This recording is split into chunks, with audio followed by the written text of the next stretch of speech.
The next topic we'll be covering is a very important topic, and this has to do with housing. And I'm now going to ask Kim Bernard and Jason Westbrook to come up, and they'll be talking about housing supports for refugees. Kim Bernard has been with the City of London for 18 years and has been in a variety of roles, including Ontario Works caseworker, housing waitlist coordinator, and manager in human resources. And Kim is currently the manager of housing administration and support, although I understand you'll be moving to a new position shortly. Jason has been with the City of London for 5 years, and he is the manager of rent, supplement, and tenant selection. So over to you, please. Good afternoon, everyone. As mentioned, Kim and I are from housing at the City of London. Thank you to the organizers for inviting us here today. It's great to see such a good turnout for such a very interesting topic. Of that, housing is one of those very important things for everyone in this room. And today we're just going to walk you through some of the basics of social housing in the City of London, and we'll field some questions at the end of the presentation.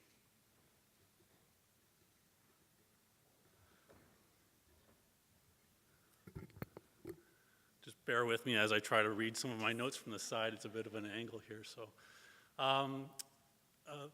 the Housing Access Centre was created in 2001 upon the devolution of housing from the provincial government down to municipalities. And the Housing Access Centre is basically in charge of the wait list for the City of London. It's legislated by the Housing Services Act of 2011 and local rules from the City of London, which we call Housing Division Notices. Those Housing Division Notices are different in each municipality, and that's the province's way of allowing different cities and municipalities to deal with unique issues in their communities. So HAC, Housing Access Centre, we seem to love acronyms in social services. HAC, as many of you know us, determines the eligibility and the ranking/priority of applicants and maintains the wait list for RGI housing. RGI, as I'll mention later on, is rent geared to income housing. So people are placed in a priority sequence and by their application date. We're currently located at 379 Dundas Street, Suite 116. Is it called London Tower? London Tower. Yeah, I believe it's called London Tower, and we also used to be on the main, or we are on the main floor, and LMHC, London Middlesex Housing, used to be on the second floor, but just I'm going to put a plug in for them that they have now moved. So they're no longer in that building. Our office hours have expanded. We're open 8:30 to 4:30, Monday to Friday. So what is rent geared to income? Rent geared to income is basically subsidized housing. The rent is based directly on tenants' income, and it's usually about 30% of the household's total income. RGI housing subsidies are available in publicly owned housing, so London Middlesex Housing Corporation tends to be our largest provider. There's cooperative housing, not-for-profit housing, and private housing, primarily called the Rent Supplement Program. What are rent supplements? Rent supplements are agreements that the city has made with private market landlords. Some cases, they're individual houses where people have turned a house into a duplex. Other cases, it can be in a larger facility, a high-rise. They tend to be less congregated. So if it's a rent supplement unit, there tends to be fewer of those units and a greater mix of population of people. It's important to note that the rent supplement RGI funding stays with the unit. We often get calls for portable housing subsidy. That doesn't currently exist yet in London. It's something that we're looking at in the future. But the rent supplement program, it's important to note that as tenants move in and out of those units by applying through the wait list, once they move out, that subsidy remains on that unit, and then they would be moving somewhere else without the subsidy tied to that, unless they were moving into another RGI unit. So our qualifications are fairly simple in that you have to be 16 years of age and able to live independently. No member of the household can have a deportation order, departure or exclusion order, and that's under the Immigration Act. No member of the household can have any arrears within social housing, which is either of rent or damages. And we track that through a provincial database, which has social arrears for all of Ontario. And they also must meet the household income levels. Within London, we have a few statuses. There's number one, which is the provincially mandated special priority status. This is for victims of domestic violence, people that are in significant harm's way and they're trying to flee those situations. People with an SPP status will move to the top of the list based on chronological date. So if there's another SPP, someone who applied sooner would be housed ahead of them. But they always go ahead to the top of the list ahead of any other status. So within our urgent categories, we have three: urgent medical, urgent social, and urgent homeless. These are specific to the housing division notices and the local rules that the City of London Council developed to try to address some of the different needs within the London community. To be considered for an urgent status, you also have to meet the high needs category as far as income level. Next, we have your high need category, which is based on income, and it's saying that there are no other extenuating circumstances that are adding difficulty to your housing situation. You would acquire a high need status. And lastly, chronological. It's for those people that don't meet any of the other status categories, but are still within the income limits to receive rent geared to income housing.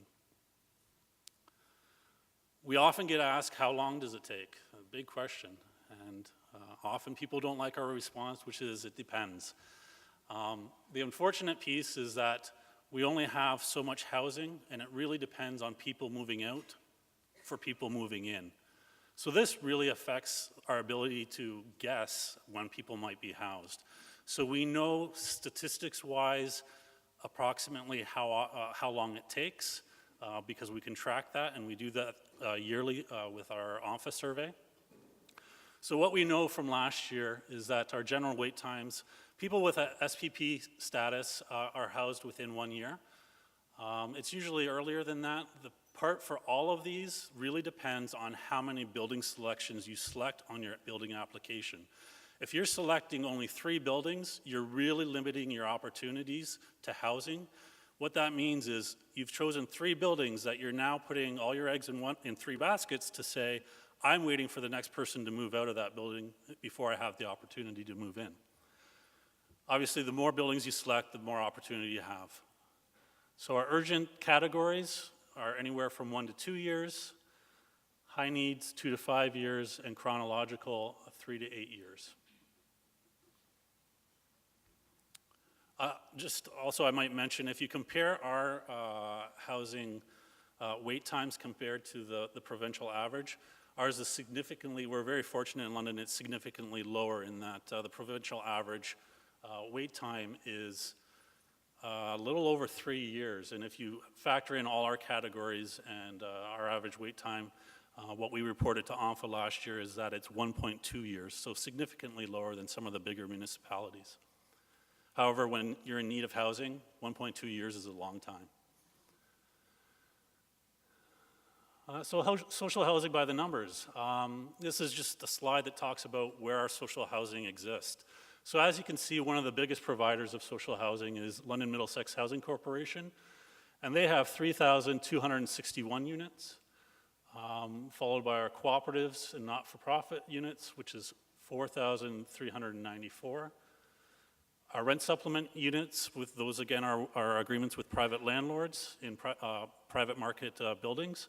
There's 411 units for those. So our total housing stock in London, the number that we put out to the public, is that we have 8,066, give or take. It goes up and down depending on many factors. But 8,066 social housing units in the City of London. So as of January 1st, we had a wait list of 2,383. That's all encompassing of all the statuses and everyone that's on the wait list. Over the years, we've been very proactive in trying to get that number down. We were doing this presentation probably even 5 years ago, well, maybe 6 or 7 years ago, that number was closer to 5,000. So that speaks to a lot of the proactive work that we're doing to make sure that people on the housing list are ready to be housed and are still eligible. If there's people on the list that are no longer interested, or they've had an upturn in their finances, having them on the wait list creates delays because landlords have to offer them, because they are on the wait list, only to find out that they're not eligible. So that means somebody is going to be waiting longer in order to get that housing, which is why we put a lot of emphasis on being proactive on the wait list. Again, our average time is 1.2 years. So that's some of the basics of housing, social housing in the City of London. I'm going to pass it over to Kim, who's going to take you through more specifics about the different types of housing that we have, so the not-for-profits, LMHC, and that sort of thing. And then we'll be happy to take questions after that.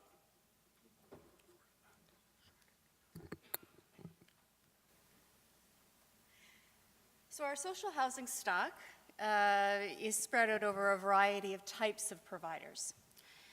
One of those types of providers is cooperative housing.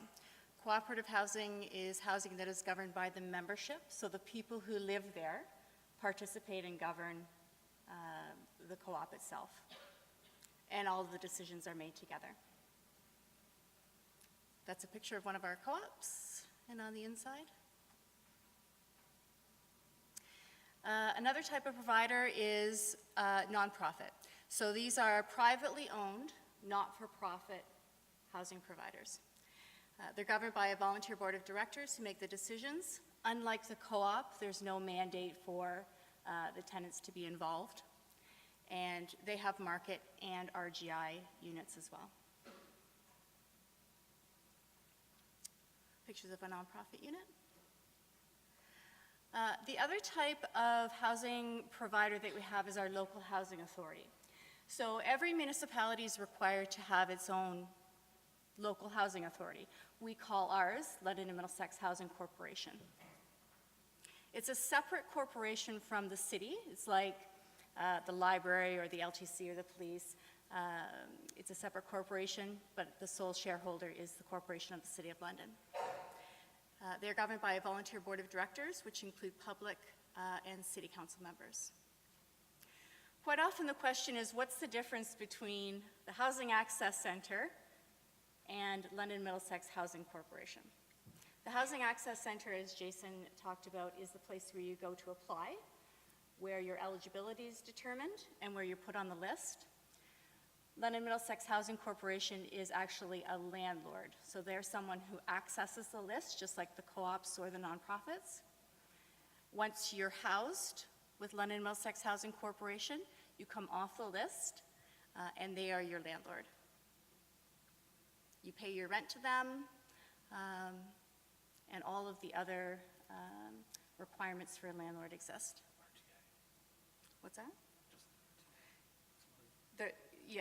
The RTA, the Residential Tenancies Act. LMHC has a variety of types of buildings. They've got adult-only buildings, low-rise, high-rise townhouses. For adult-only, you have to be 18 years or older. They have mixed buildings, which include adults, families, seniors, all within the same building. Quite often we get asked, how long can I stay in RGI housing? Is there a limit for me? And really, as long as the tenant meets the income criteria and they're a tenant in good standing, there really is no limit to how long they can stay in RGI housing. Theoretically, they could stay their whole lives.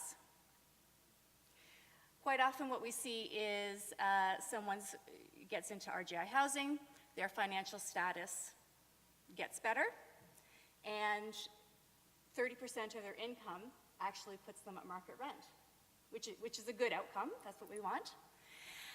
We don't cut those people off right away, though. We give them a buffer zone of 12 months. So we allow them 12 months of paying market rent before we say, okay, now you're sort of on your own and you don't qualify for RGI housing anymore. If within that 12-month period something happens, their income reduces again, they still qualify for RGI housing. So we make sure that they've got that buffer zone there.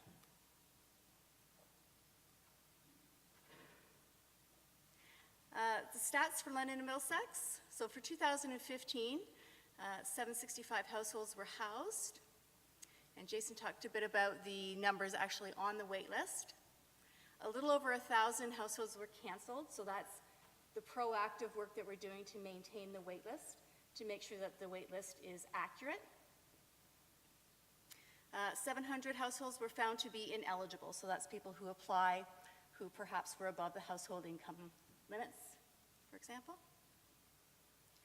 Where is subsidized housing located? There's 118 buildings throughout London and Middlesex, spread all across the city. Other resources. So it is a long wait time sometimes for people, depending on where they sit on the wait list. The Housing Stability Bank is a resource that they can access. It is an interest-free loan, and it's through the Center of Hope, and it's to help keep someone housed. So it's to assist with rental arrears, first month's rent, or last month's rent, emergency utility assistance as well. Does anyone have any questions? Oh.